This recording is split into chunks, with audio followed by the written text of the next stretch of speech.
DC Dual Forcers, we got a absolutely massive patch, the Bat Patch, as it's called, and this patch has quite a bit for it. We got a new comic, a new card, which we will cover at the end of the video, time mark below if you just want to skip to that. We'll give our reviews on it, and I'll guess how it stacks up in the meta that it will be thrust into. But first, some balance changes, the patch notes. Really cool balance changes. First, the turn timer was reduced from 120 seconds to 100 seconds, and it says they're working on a new solution to help reduce the turn timer based on AFKs or delays from players making their moves. And I think that's interesting. I don't mind that the turn timer is down to 100 seconds from 120 seconds. I think that's totally fine.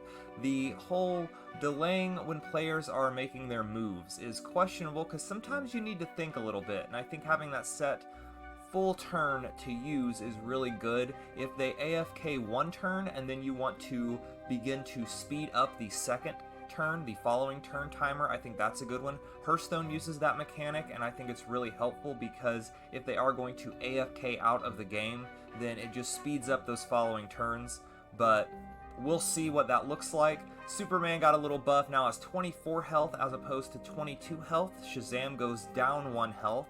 The Skeets recruit is now a 1-1 as opposed to a 1-2, and I think that this is a little significant. It's more susceptible to the Batman Batarangs and the 1 damage things. It also doesn't just straight trade into the 1-1s, which I think happens sometimes. Could depower Skeets a little bit. I don't think we'll see a lot less Skeets running than before, but it definitely makes the card weaker. The Scarecrow got a buff from a 7-2 to a 7-3, which I think is a good thing. Scarecrow wasn't run enough, so it's always good to give some cards that aren't seen very often a minor power boost to try to get them to that competitive level. The Send in the Clowns, the Henchman, now crossed a bronze resource, so now we cannot combine it with our Ra's al Ghul to use it as a board clear, which it's okay. I didn't really see a lot of people complain about this interaction, especially because it is a 2-card interaction and it's the only time we've seen Ra's al Ghul in the meta, so I guess, okay, that's fine. The Mad Hatter, the inmate, now requires no resource. It is a resourceless card where it was a bronze before, and that is kind of a significant power creep. I mean, any card that costs nothing is always going to see more play. I think that is across all card games. Free cards get played more, so maybe this gives inmates a little bit of a buff that they need. Do they need it?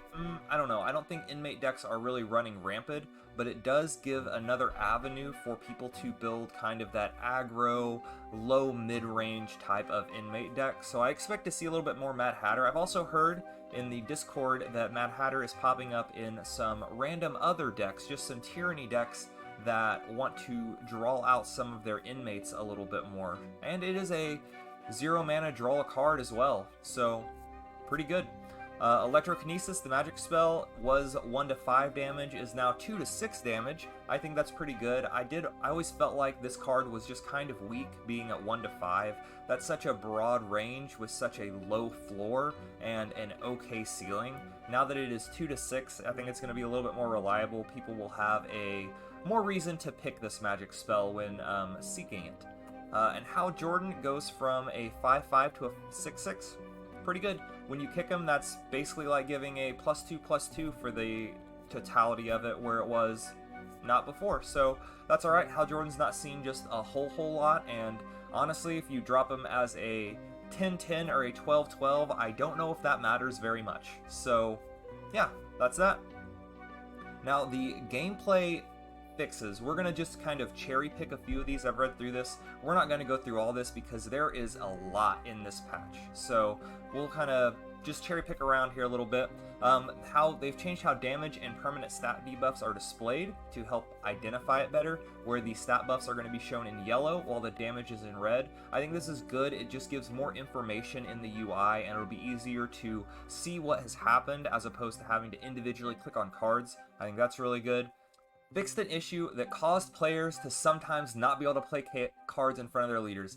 The Space Bug is the one bug that I wanted fixed out of all this, because some bugs that are just annoying are a problem and that don't work, but this bug really affected the gameplay itself. So I think that this was a really high priority bug to fix. I am very excited that this has got fixed. I think this will help quite a bit, honestly.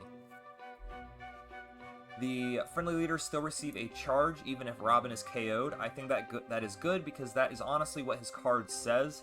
His card says when he attacks, charge your leaders. It doesn't say after he attacks. So I think this is just aligning with the original intent of the card.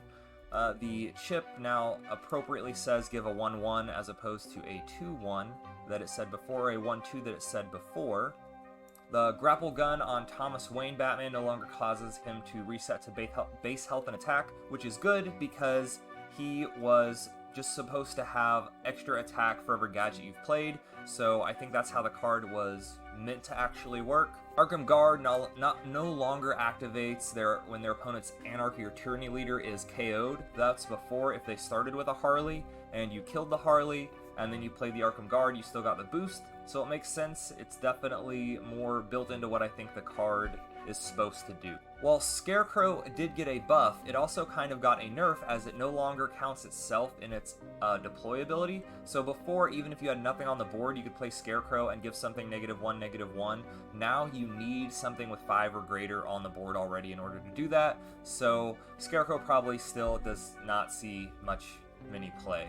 Ladama's effect will now trigger if gold cards have been returned to player's hand. So if you play a Paco, you grappling gun the Paco, you play the Paco again, that now counts as 2 gold cards, charging up Ladama, so pretty good, pretty good. Circe, we've run into this, I've talked about this on a few videos too. Circe, when the opponent has multiple recruits of the same attack value, no longer polymorphs all of them. So now it's just going to target one. I don't know if I like this change. I think it was kind of a fun extra layer that if you have multiple recruits with the same attack, that Circe will take them all out. It definitely scales down the power of this a little bit. Not that that happened just a super amount, but I don't think I love this change. I kind of liked how it could do multiple ones at the same time. Again, it added a little bit more metagaming to it, but you know, it is what it is. Carapax is now removed from gameplay when its HP reaches 0, whenever it is debuffed, as opposed to just sitting there. So that's good. That's something that should happen. Invincible cards in general need to be removed if their HP reaches 0 from debuffs. That's just how it should work anyway. Some final things, a lot of little quality of life things. There's a search filter for the Halloween mini set. I think that's good to be able to specifically look for cards in a set. I think that just makes it easier when you're looking for things, quality of life stuff. That is really most of the balance issues and stuff. So now let's get into what the new comic is and what new card we have been given. Alright, we have our new comic, Dark Knights Metal Part 1. Very exciting. I like that we did get the comic of Dark Knights Metal, because we did get all the fun Halloween skins and things that go for that. But what we're here for is the new card we got. And if you're enjoying these videos, most of you, in fact, 75% of you aren't subscribed to the channel. So if you continue to enjoy this content, please mash that subscribe button. It really helps me out, and I just love seeing all your beautiful faces around. So, yeah. The Batman Who Laughs. Gold 9/7 Chaotic. Your characters with Chaotic are invincible on your turn. So, definitely seems like this card has a lot of power to it. However, I don't know how much meta play this card's going to see. I think that when you have, I don't know if there's enough chaotic characters to really get a lot of value off the Invincible. When you do play this with the Batman Who Laughs leader though, you can time it along with your power to give something possibly big chaotic, and that way when you drop this, it will be able to swing twice and be invincible. So it definitely is a good little tech card, and I assume if you're running the Batman Who Laughs, you're probably also going to run the Batman Who Laughs recruit. With that being said, the Batman Who Laughs isn't really as widely of used leader as I thought it would be, so I'm going to give this card maybe 3 stars. And while it is not a 5-star card, it's definitely going to push the Batman Who Laughs leader archetype of the chaotic and flurry in a direction, but I don't know if this is really going to affect the meta. It definitely makes the Batman Who Laughs leader dex better, as it is a pretty big body at a 9/7, and it does have chaotic itself, so it will be invincible when it does swing, and being at 7 health, it should live for a round unless they clear it with something. Obviously, unless they clear it with something, but 7 health is a good amount for anyone to clear off in the right there immediate. You almost have to have something waiting for that.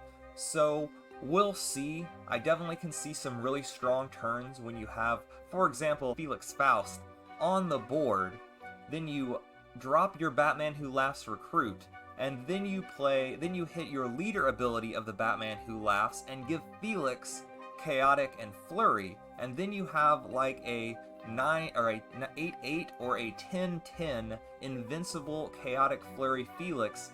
However, you have to have something else on the board, but you'll have your Rabid Robin, so actually it feeds Felix even more. So I can definitely see this card getting play in the decks that are the Batman Who Laughs leader, but I just don't know if there's enough of those running around for this card to be in that 4-5-star range. I still think it's going to be very middle of the road. It's kind of a niche card. It really only works with the corresponding leader, but either way, cool card, great art. Maybe I'm proved wrong and we see a bunch of Batman Who Laughs now, so to be determined.